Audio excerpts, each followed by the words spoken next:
Notícia, bagunça, colorido, informação, música, leitura, filme, arte. Na Jovem Pan, Zoeira Cultural, com Felipe Moura Brasil, Carlos Andreasa e o Vinheteiro. Salve, salve! Sejam bem-vindos, ouvintes e espectadores da Jovem Pan, ao 8º episódio do nosso programa de meia hora de descontração semanal. É o Zoeira Cultural, que agora tem um link direto para você assistir a todos os episódios na playlist do canal de YouTube Jovem Pan News. É só você colocar no seu navegador jp.com.br/zoeira, zoeira escrito com O, não é esse zoeira sem O e sem I que o pessoal escreve em rede social com U. Então você bota lá jp.com.br/zoeira e assiste a todos os episódios do nosso Zoeira Cultural, que hoje tem a participação especialíssima do nosso especialista em séries, que vai contar aqui, fazer toda a sua análise da série mais polêmica, mais badalada do momento. Alexandre Borges, seja bem-vindo novamente ao Zoeira Cultural. Obrigado pelo convite, Felipe. Um abraço a todos. Não sei se eu sou especialista, mas sou fã, né? E para os fãs de Game of Thrones, por exemplo, um abraço e Valar Morghulis. Ah, moleque, não sei o que significa, porque eu não assisto a isso aí do qual todo mundo fala. Eu quero saber se Carlos Andreasa, lá do meu Rio de Janeiro, assiste a Game of Thrones. Olha, eu não assisto, não assisto de maneira frequente, perene. Embora já tenha visto alguma coisa, tenha alguma informação, mas eu queria fazer um desagravo ao Alexandre Borges, dizendo que, embora ele nos tenha xingado numa língua hostil, eu gostaria de dizer que ele é especialista em Game of Thrones, entre outras dezenas de coisas, como nós vemos diariamente aqui na Jovem Pan, não é mesmo, Felipe Moura Brasil? Exatamente. Muito bem dito, Carlos Andreasa. Hoje, infelizmente, não contamos com a participação do nosso querido, a gente também adora ele, Lorde Vinheteiro, um dos maiores pianistas desse país, que tinha um compromisso inadiável, mas semana que vem estará de volta aqui com a gente. E outro dia, em Os Pingos nos Is, programa que eu ancoro e comento aqui na Jovem Pan, eu fui indicar uma série, fazer uma analogia com algum acontecimento político, Alexandre, e acabou o programa lá, 2 horas de duração, nas redes sociais. Ninguém queria saber de Lula, de Temer, de Bolsonaro e tal, só queriam perguntar qual foi a série que eu tinha indicado.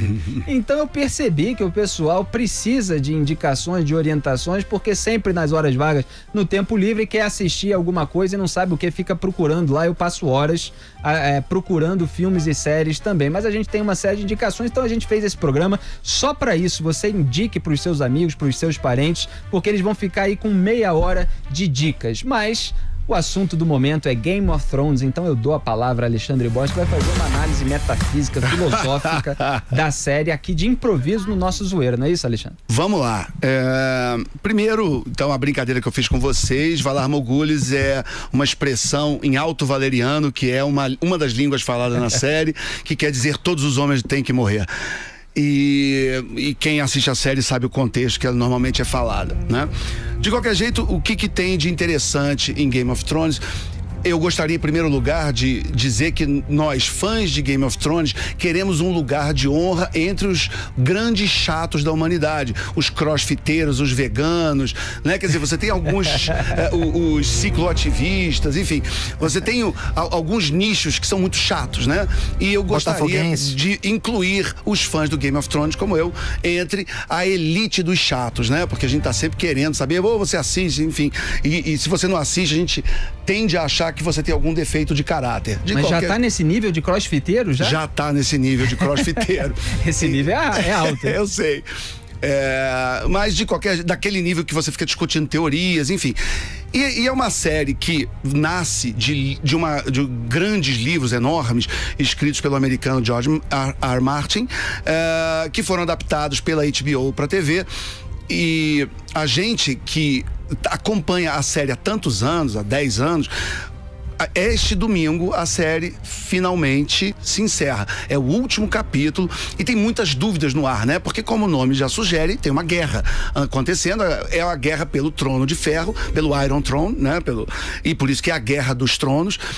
E a gente vai saber quem ganha domingo, né? É a nova novela das 8, então. Porque quando eu era moleque e assistia a novela, quando eu era moleque, tinha aquele encarte do Jornal Globo, né, André? Acho que era não sei se era Rio Show, a revista da TV, a antiga revista da TV, que dizia o que ia acontecer em cada capítulo da novela. Aí eu ia lá pro último pra já saber o que ia acontecer no último. No Game of Thrones o pessoal não revelou o que vai acontecer no último episódio, quem é que vai morrer? Não, na verdade essa é a grande dúvida, e quem não tá acompanhando e for entrar na história depois, eu acho que vai ter um pouquinho de problema, porque parte da emoção é você não saber quem ganha a guerra, né? Então dizem isso, por exemplo, do Lost, que foi uma série que eu não acompanhei, que eu não vi, mas que também não pretendo ver também por causa disso. Porque muitos dos fãs de Lost, que eram os chatos de 10 anos atrás, eles também diziam que muito da graça era tentar entender qual ia ser o final da série, e hoje já se sabe. Fala, Andreasa. Não, eu ia dizer o seguinte, até para corroborar o que diz o Alexandre, tem um fato curioso aí. É que a série chega ao final enormes. Ele publicou 5, tá devendo 2 ainda, e eu acho que todo fã de Game of Thrones doaria um pulmão, um rim, sei lá, pro sujeito tá devendo 2 livros igual a você, hein? Exatamente. Eu não tenho o talento dele, mas eu não tenho o talento do George Martin, mas tenho os mesmos defeitos. O Martin, ele era um escritor muito profícuo da chamada realidade fantástica, e também roteirista de séries de TV, e ele dizia que ele tinha um sonho de escrever uma série de livros que não tivesse que obedecer às limitações da TV. Então ele dizia isso, ele falava, olha, eu como estou muito preso ao orçamento de TV, à linguagem de TV, eu quero escrever um dia, eu quero ter tempo e condição de escrever um livro talvez à altura dos grandes ídolos dele, como por exemplo Tolkien com a série do Senhor dos Anéis. Ele falou, eu quero escrever uma série dessa complexidade e que eu não seja obrigado a respeitar os limites da TV. Ironicamente, quando ele começa a escrever, a HBO se interessa e compra e transforma numa série de TV.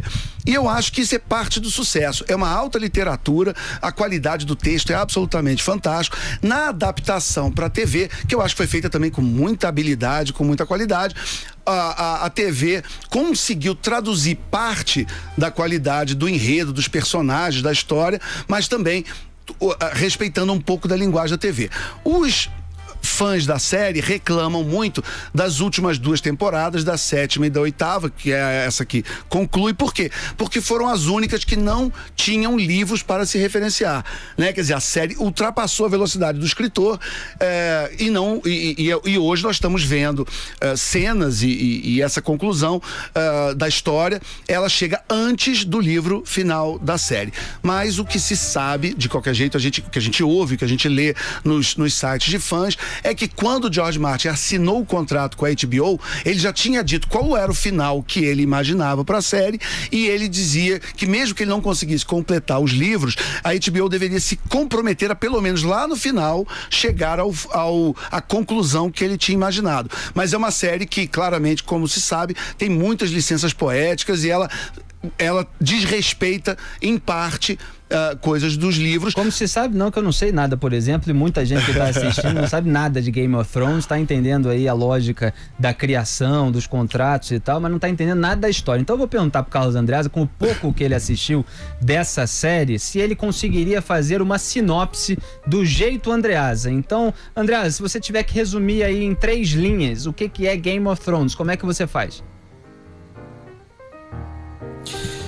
Felipe Moura Brasil, talvez você tenha apresentado o mais difícil desafio da minha vida. Mas eu vou chegar lá. O que sempre me alguns dos quais eu li e pela série é o componente político. Obviamente, talvez um dos meus maiores interesses no ambiente público é a disputa de poder, né? E as personalidades líderes dessa disputa por poder, as várias famílias, os vários tronos, os vários estados, os vários reinos que disputam o poder e que estão dependentes do trono de ferro central, e a discussão sobre a honra, que é muito importante, né? Então, eu me lembro de haver assistido as duas ou três primeiras temporadas. E é engraçado porque eu comecei a assistir e coincidiu com a gravidez da minha mulher. E nós desistimos de assistir, quer dizer, eu fui obrigado a desistir porque a minha mulher passou a enjoar assistindo Game of Thrones por motivos óbvios, né? Essa disputa por poder a que eu fiz referência não era como nós temos hoje no século XXI, né, Felipe Moura Brasil? Embora com muita rasteira, com pouco sangue. Série não recomendada para grávidas. Porque uma cortação de cabeça impressionante. Você tem nas temporadas todas elas, né? Mas naquelas especificamente você tem todo tipo de ceifação. Todas as modalidades de decapitação estão ali apresentadas, todo tipo de morte está ali apresentada, e indiscriminadamente, envolvendo crianças. Ao mesmo tempo você vê o surgimento da personalidade dos jovens, das famílias, que estão agora nessa reta final da temporada se aproximando, os que sobraram dessa disputa pelo trono. Então, eu tinha o grande interesse por essa disputa política, então a sinopse seria essa. É uma disputa, como aliás boa parte das séries que nos interessam, uma disputa política, no caso sangrenta, pelo poder, pelo controle daquele Estado, com muita traição, uma discussão sobre honra muito válida, e o que é muito importante também, que eu gostava muito, com todo respeito, é que, como diria Vinheteiro, há belíssimas chamboulas douradas ou não ao longo da série. Há algumas cenas de sexo muito interessantes. Há na primeira e na segunda temporada uma memorável em que você está no bordel e o dono do bordel, o gigolô, cujo nome me esqueço, é um personagem importante. Littlefinger. Ele orienta duas mulheres, Littlefinger, exatamente. Ele as estimula, as duas mulheres, a simularem o ato sexual com um cliente, e vai orientando, e ao mesmo tempo faz um belíssimo tratado político ali, enquanto as orienta politicamente. E aí eu termino a minha fala aqui perguntando ao Alexandre Borges, que é a única coisa que me interessa, que fim levou aquela champoula meretriz ruiva que se destaca nas primeiras temporadas, Alexandre Borges? Bom, eu não sei se eu posso dar spoiler, né? Mas infelizmente ela foi uma das vítimas do Joffrey Baratheon, que era um rei louco, e é um personagem interessantíssimo, e para os nerds que têm boa memória, esse mesmo ator que faz o rei, ele aparece criança no primeiro Batman da trilogia do Nolan. E eu sabia que ia ter spoiler nesse programa, a culpa não é minha, eu avisei antes para tomarem cuidado, então você que é leigo como eu, já sabe que é perigoso assistir a zoeira cultural. Mas isso que acontece lá no... pode ser revelado aqui. Isso que acontece logo lá no começo. Mas deixa eu ver, só fazer uma pergunta, Alexandre, para você e pro André. Deixa eu ver se eu entendi. É um enredo louco com um monte de peitinho de fora. Quer dizer, eu não preciso assistir porque eu já assisto todo ano na Sapucaí, não é a mesma coisa? Olha, esse é outro ponto que eu acho interessantíssimo também, que é o seguinte: tem muita gente que se espanta com as cenas de violência, com as cenas de sexo, algumas muito explícitas, enfim. Mas a gente tem sexo e guerra e sangue na Bíblia, em Shakespeare, né, em Dostoiévski, né? Então, assim, e chegando mais perto aqui no Brasil, Nelson Rodrigues, né, que era um conservador, se auto-intitulava reacionário, mas ele conseguia, mesmo com obras cheias de todas as mazelas do caráter humano e com todos os pecados da alma humana, conseguia produzir alta literatura, e alta literatura também para conservadores, como ele era.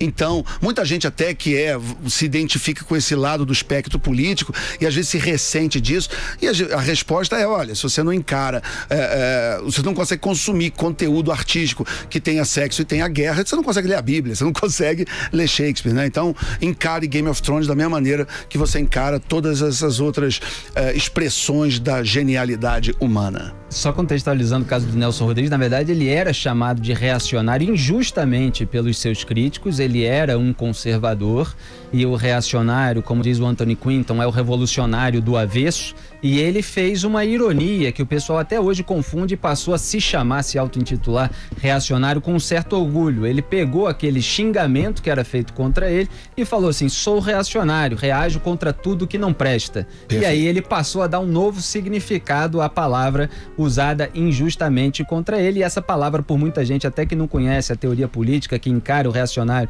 como o que hoje se diz, né, num caso mais específico, de petista de sinal trocado, né? Mas muita gente não conhece e acha que é uma coisa boa. Mas esse programa a gente não pode falar de política, esse é um programa cultural e eu quero ler a sinopse, já que vocês não souberam me dar, da Wikipédia, tá? Sobre Game of Thrones. Peraí, posso tentar? Sinopse. Peraí, não, vocês vão... Vai lá. Você quer tentar primeiro? Posso tentar. Então vai lá. É a Guerra dos Tronos, porque a grande parte da história acontece num continente chamado Westeros, onde ele tem uma divisão, é um grande reino dividido em 7 reinos menores, e onde há uma disputa feroz pelo trono principal, que é o chamado Trono de Ferro. Por que chama Trono de Ferro? Porque ele é construído a partir de espadas e objetos de batalhas anteriores que foram fundidos e transformados nesse grande Trono de Ferro, onde sentará então o rei que reinará sobre esses 7 menores reinos que formam então o continente de Westeros. Então, a história das Crônicas de Gelo e Fogo são a tentativa de várias das casas, que é como se formam essas famílias, né? E esses o que seria parecido com na Idade Média com feudos, né? E esses nobres, eles representando famílias e casas, eles estão se articulando e entrando em conflitos, em batalhas, em guerras, para ver quem ao final vence a Batalha dos Tronos. Vai, Andreasa, rapidinho a sua sinopse.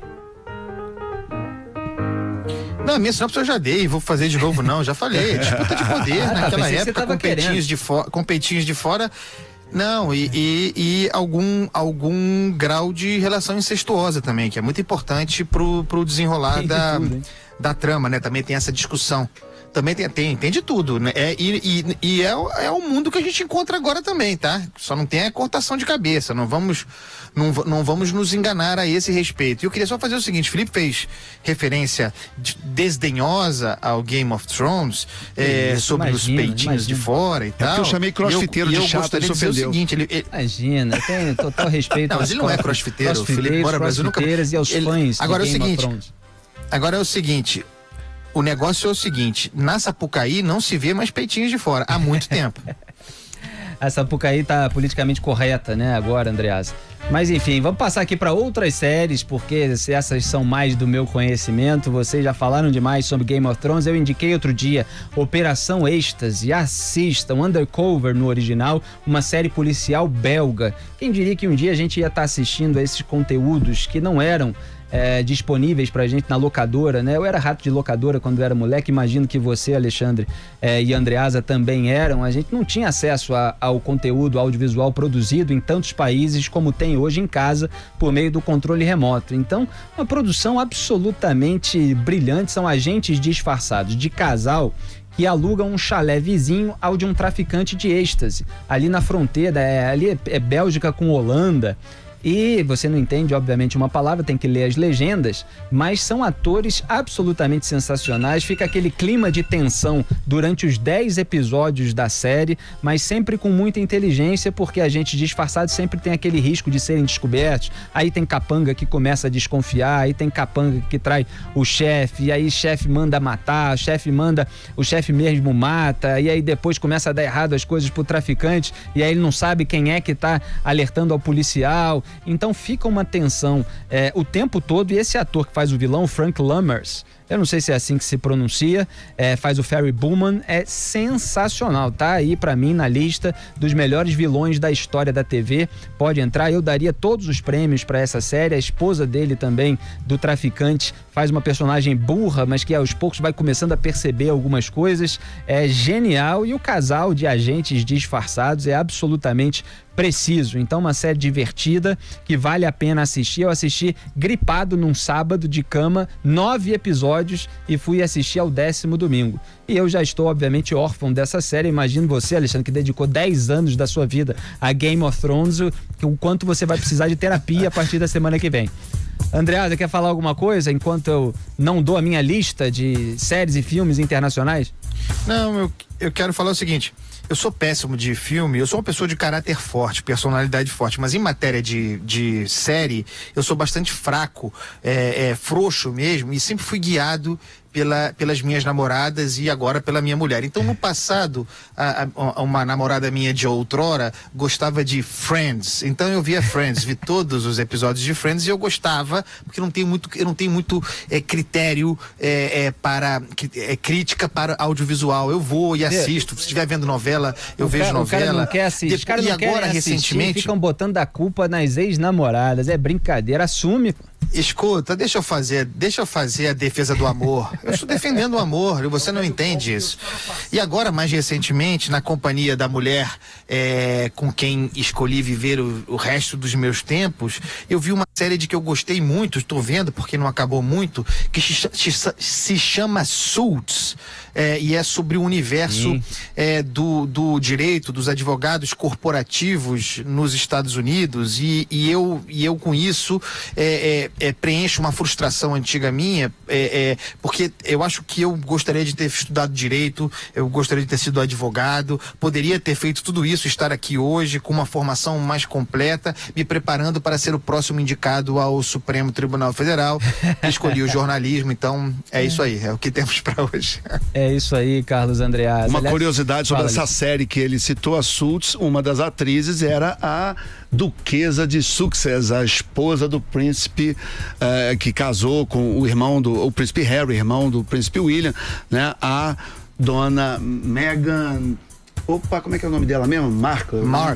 Isso. Tá aí a imagem para quem tá assistindo a esse programa no YouTube, lembrando que ficam todos disponíveis em jp.com.br/zoeira. E nessa minha peregrinação por outros países, fala, Alexandre. Não, só ia já que nós estamos falando de séries fora do eixo tradicional, Hollywood, Estados Unidos e tal, claro. Eu queria indicar então a série russa Trotsky, que tá no Netflix, é uma série maravilhosa em 8 episódios. A série é tão boa que eu assisti os 8 episódios, voltei a assistir de novo, recomendo. Ela é muito boa, ela mostra com muita precisão. Boa. Ela mostra muito bem a trajetória daqueles personagens, daqueles monstros, né? O Leon Trotsky, o Lenin, o Stalin, gente que é glamourizada aí por parte da inteligência, mas que nessa série russa, e eu acho engraçado às vezes quando você vai discutir, por exemplo, aqui no Brasil, o nazismo, aí o sujeito puxa um autor alemão e fala, você vai discutir nazismo com o alemão?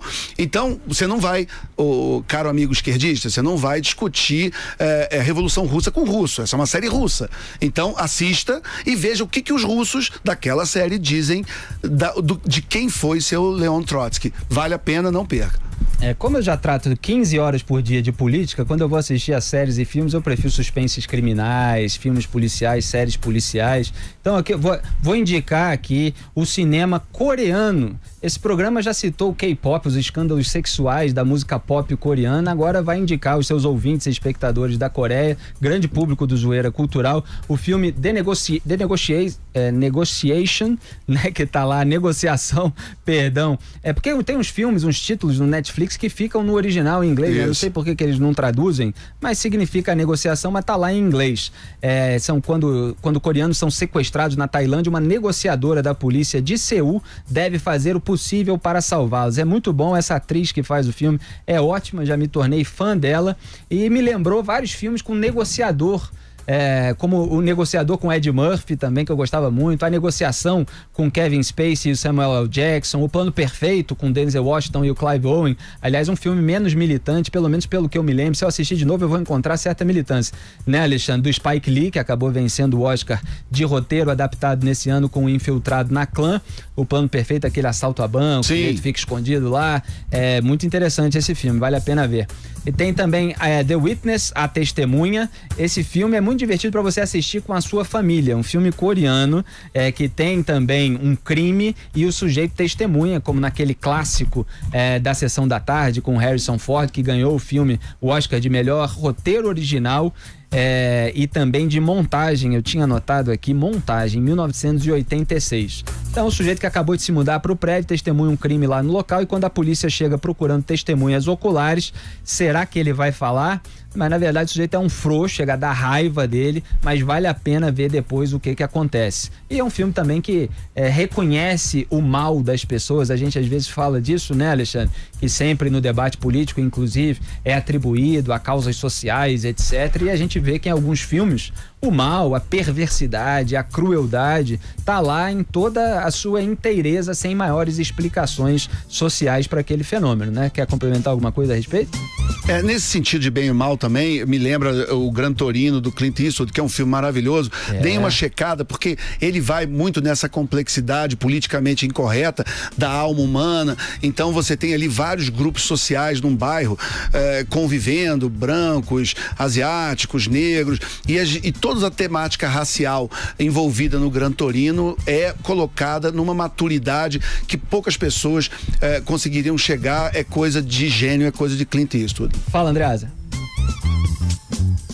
Queria fazer duas dicas, né? Nessa linha aí de o bem contra o mal. Eu gostaria de indicar um clássico do cinema brasileiro, uma das nossas mais importantes produções, Super Xuxa contra o Baixo Astral. Guilherme Caranco, coitado.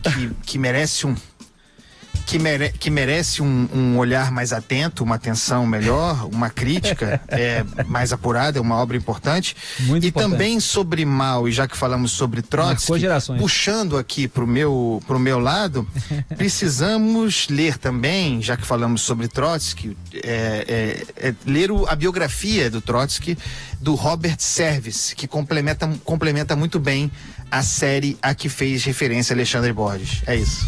Muito bem, tem um filme paraguaio também que eu recomendo, The Last Runway, que no original é Leal, que é muito bom. Um ex-coronel paraguaio forma um grupo paramilitar especial focado no combate ao narcotráfico para proteger as fronteiras de seu país. E nesse grupo tem flerte, tem fortes amizades, atos de coragem e o vilão, mais uma vez, eu sou fã de bons vilões, né? Um narcotraficante cruel, um ótimo ator, o chileno Gonçalo Vivanco. Vale a pena assistir a Leal, The Last Runway. Tem um filme malaio, sem brincadeira, Alexandre Borges, que parece assim um Tropa de Elite bom, malaio. Obviamente tem algum probleminha aqui e ali, mas tem bons atores também, cenas de ação sensacionais. Chama Pascal, Missão Resgate. Pascal é lá uma das principais forças de elite da Malásia, e quando um de seus membros realiza um sequestro, as consequências são imprevisíveis. É baseado em fatos reais, aliás, como é baseado em fatos reais, Operação Êxtase também, o que torna ainda mais interessante o filme. Tem a primeira série em galego no Netflix, que eu também já indiquei aqui na Jovem Pan, que é El Sabor de las Margaritas, o sabor das margaridas. Não é tão extraordinária quanto Operação Êxtase, tem um começo ali que é um pouco mais lento, mas depois engrena e é muito interessante também, todo suspense, a investigação. Eu gosto muito de investigação, descobrir o que acontece depois. Tem clube de prostituição, homens de família que tem vidas paralelas, assassinatos, e tem o grande personagem Barnabé também, que tem problemas mentais e não pode ser tocado. Se fosse ator americano, ganhava o Oscar, porque o Oscar adora dar para quem interpreta quem tem problema mental, né, Alexandre?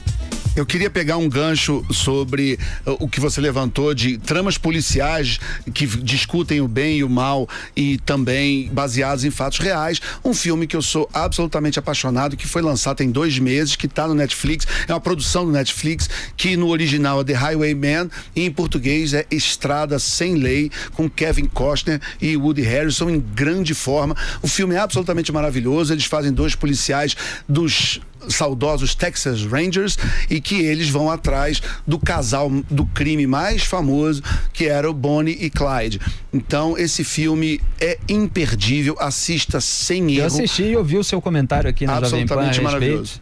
Obviamente ele tem uma pegada um pouco mais devagar, mas é muito bom. Eu gostei. Pode ter gente que não goste, mas é uma história muito bem construída, com base nos fatos reais, e os atores são excelentes, né? Woody Harrelson com Kevin Costner ali como os policiais, na visão deles, né? Quer dizer, os criminosos, eles aparecem só como aqueles alvos que estão sendo perseguidos, não aparece exatamente a visão dos criminosos. É muito interessante também. Tem a série americana The Following, com Kevin Bacon, que eu assisti várias temporadas. Essa não é do tipo genial e tal, mas é aquela série que você gosta, que você se identifica com alguns personagens. No enredo, o assassino Joe Carroll era um professor universitário especializado na poesia de Edgar Allan Poe, Andreasa. O nosso querido Edgar Allan Poe, praticamente criador do gênero policial na literatura, eu li muito na minha adolescência, e ele usou referências dessas obras ao matar 14 das suas alunas, o professor na série com o Kevin Bacon. E aí então o detetive Hardy, que é o Kevin Bacon, consegue prendê-lo, mas anos depois uma rede de dezenas de seguidores, discípulos do assassino, retoma a matança. Então são várias temporadas também, eu assisti todas, e eu gosto muito da série inglesa com o Idris Elba, que é um grande ator, né? Que tá fazendo vários filmes americanos também, que chama Luther, e que teve agora a 5ª temporada gravada, estava sendo lançada no Brasil, ou tá para lançar, nem sei se já começou aqui, que é um policial também temperamental, muito divertido. É aquela série mais com episódios que se fecham em cada episódio tem um fim em si próprio, né? São crimes específicos que vão sendo investigados, algumas relações meio Law and Order do protagonista continuam assim, mas não é aquela série sequencial como é Operação Êxtase, acredito eu, como Game of Thrones. Diga aí, Andreasa. Não, eu tô realmente perplexo com o nível de conhecimento, com a minha ignorância, né? E é sempre duro essa constatação, com o meu nível de ignorância, com o conhecimento de vocês e com o número de horas que vocês têm durante o dia para assistir esse bando de coisa e continuar produzindo em alto nível. Porque, vejam, eu sou um sujeito que durmo 4 horas por noite, né? Por dia.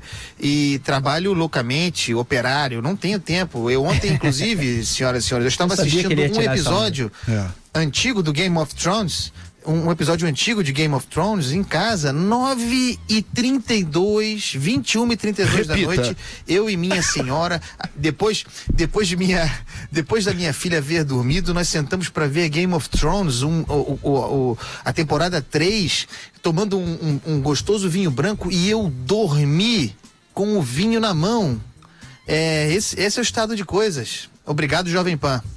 Valeu. Eu só não queria perder o gancho de séries policiais, porque se eu não falar dessa série, meu amigo Martim Vasco vai me matar.